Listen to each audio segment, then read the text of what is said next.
27th September is a day in the United Nations calendar set aside for tourism, and it's been called the World Tourism Day. And today, as we have Afolake in-law in studio talking about travel and tourism and telling you all the good stuff about Africa, we spoke to one United Nations member in Vienna, Austria about this, and we were trying to, after a report was also released, Mr.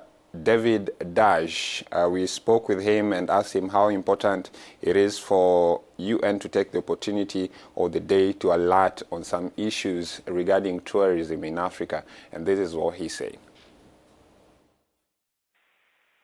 Well, look, I mean, it's immensely important that tourists understand the role they can play with regard to a number of illicit crimes.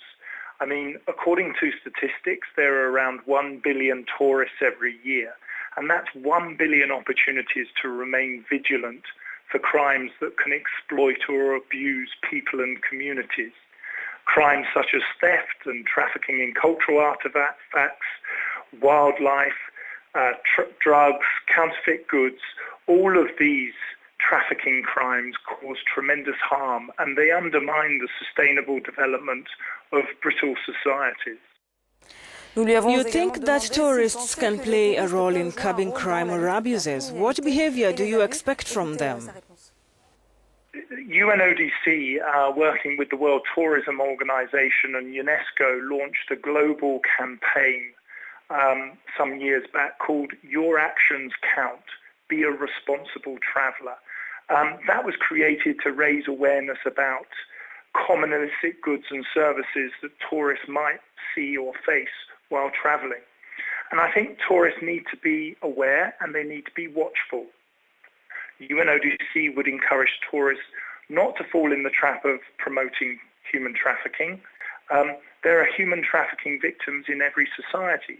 So if tourists see something that does not look right in a bar or a hotel or a restaurant, they should report it.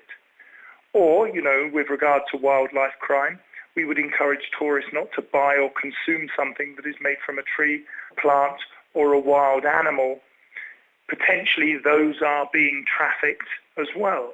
Or they should be wary about purchasing traditional carvings, pottery, or looted artifacts.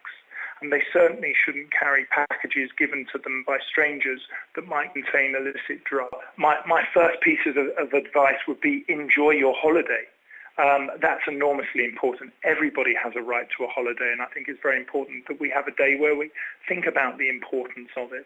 But I would also encourage everybody who is on holiday to think about how they can actually support and assist the authorities in stopping illicit trafficking.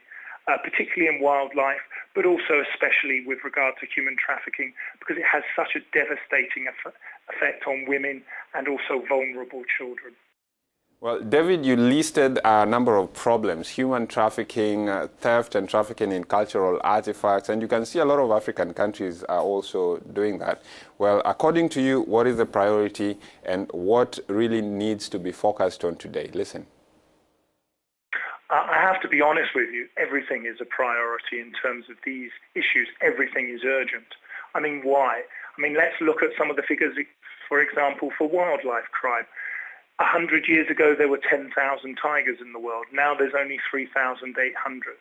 You've got 5 rhino species that are listed as critically endangered. You've got around 25,000 elephants poached annually for their ivory. These are all very disturbing figures.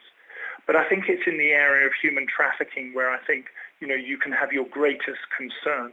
Based on our findings, you've got vulnerable young people who have to be protected from this crime.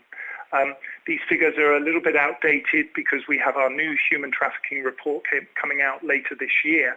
But our previous report found that around a third of all human trafficking victims are actually children. 50% of those trafficked between 2007 2010 were women. These are figures that should make us all deeply shamed. And the reality is that our main message is this: if we work together and remain watchful, even when on holiday, help trafficked individuals escape the clutches of despair and become survivors. We also have to give a thought to those who can't go on holiday, those who are being trafficked, the ones who deserve to be set free. So on World Tourism Day, we would encourage everybody to think about this issue. Well, that was David Dadge talking to us from Austria, Vienna. He works with the UN. Well.